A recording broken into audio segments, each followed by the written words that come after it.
My name is Dr. Sharon Mistretta.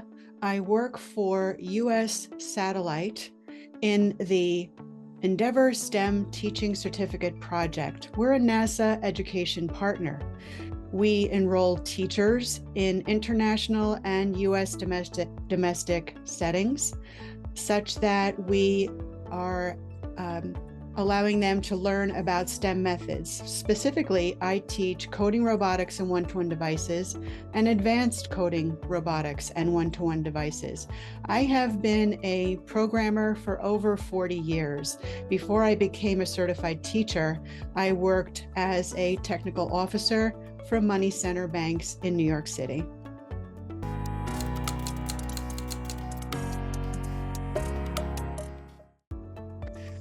I have a deep interest in artificial intelligence as a programmer, and I discovered an article by Dr. Talagala that she wrote in Forbes. And what I did is I essentially followed the breadcrumb. I followed what company she worked for, and it turned out she's the founder of AI Club. And I reached out to her via email because I noticed that she offered artificial intelligence programming. And that's something I'm very deeply interested in because I wanted to learn it myself as a programmer, but also I wanted to teach my teachers how to program and learn about artificial intelligence so that they can integrate it into their curriculum for their students.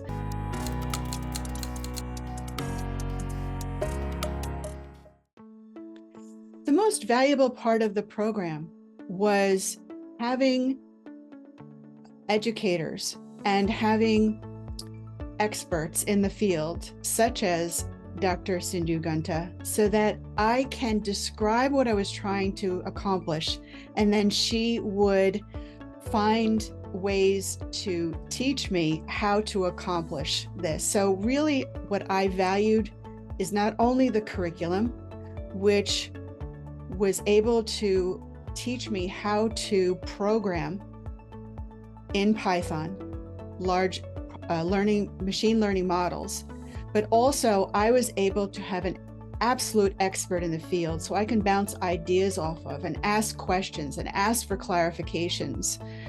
And the way that we learn is not by just studying a book and not just about reading articles, but anything that is in the workplace is collaborative. We always work together on solutions, and it was extremely valuable for me to have an expert such as Sindhu so that I can bounce ideas off of, so that I can ask for clarifications. And she always found an answer for me, and it was an answer that I can then move on further in my study of artificial intelligence. So I believe that the best thing about the program was the partnership and the ability to dialogue with experts in artificial intelligence. I believe that Nisha and Sindhu are experts in artificial intelligence education, and they have their finger on the pulse, a very rapid pulse of artificial intelligence as it impacts our world, as it impacts our lives, as it impacts our teachers, who are very important to me, and the ripple effect to our students.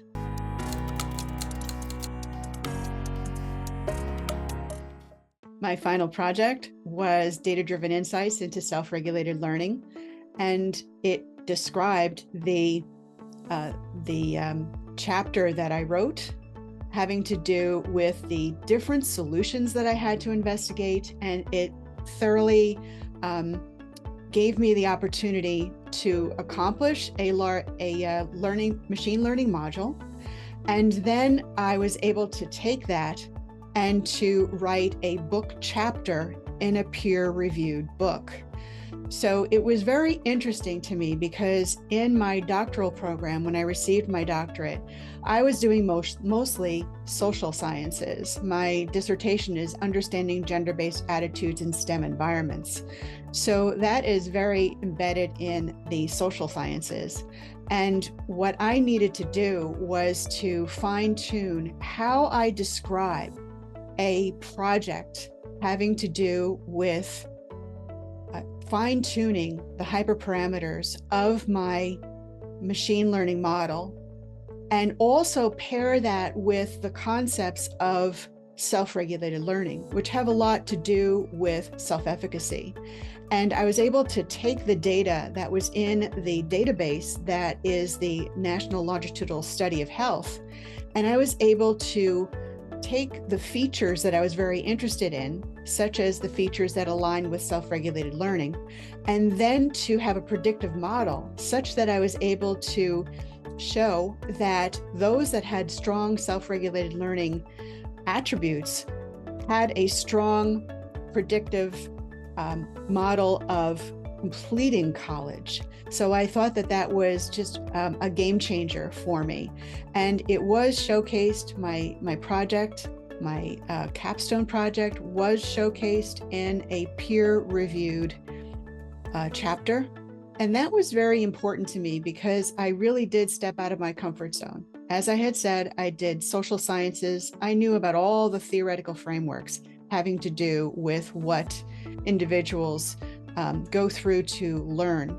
I had to pair that with the ability of a machine learning model to make predictions in a large database, which is something that as humans, we might miss those patterns. We will miss those patterns, but by showing that we can take our students and ask them to answer certain questions about their self-efficacy, and then show that the patterns of the students that had answered this information in the National Database of Health, that I can have a predictive power to show that the students that have the strong self-efficacy, have strong attributes of self-regulated learning, can have a strong prediction of completing college.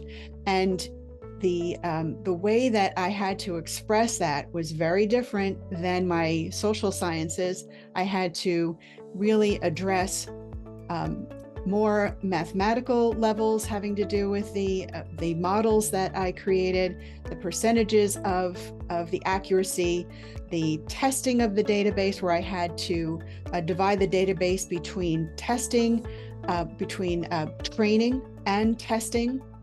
And it was a very big step up for me in terms of my learning experience, but partnering with Nisha and Sindhu helped me to transform my knowledge and increase my knowledge such that I can write in a different genre of research.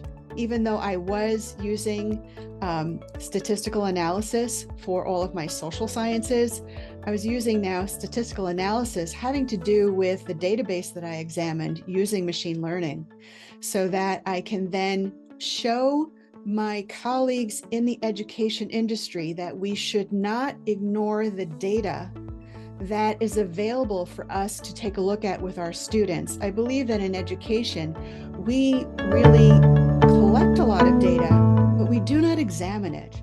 And by learning about artificial intelligence and machine learning, and all of the different types of machine learning, and how I can send that database through its paces such that I can look for the most accuracy and the most predictive way that the model can show us patterns in the database.